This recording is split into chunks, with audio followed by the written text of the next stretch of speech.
এই জাতির কাছে পাঠিয়েছেন, ওই জাতির ভাষায় পাঠিয়েছেন। 3 নম্বর হচ্ছে সকল নবীকে আল্লাহ তাআলা very good standard of character দিয়েছেন। চারিত্রিক দৃষ্টিকোণ থেকে অতুলনীয় ছিল এক একজন নবী। পা থেকে মাথা পর্যন্ত কালো দাগ ফেলার মতো কিছু ছিল না। আল্লাহু আকবার। মাসুম ছিলেন। আহলুস সুন্নাহ ওয়াল জামাআর আকীদা হচ্ছে প্রত্যেক নবী ছিলেন মাসুম, কোনো গুনাহ করেন নাই, নিষ্পাপ প্রতিটা নবী।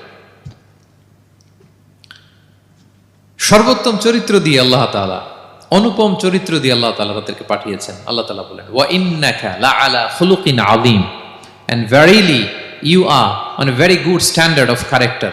নবী হে, আপনি চমৎকার একটা ক্যারেক্টারের উপর প্রতিষ্ঠিত। আপনার আচরণের মতো, ক্যারেক্টারের মতো আচরণ অতুলনীয়, পৃথিবীতে দ্বিতীয়টা খুঁজে পাওয়া যায় না, ঠিক কিনা?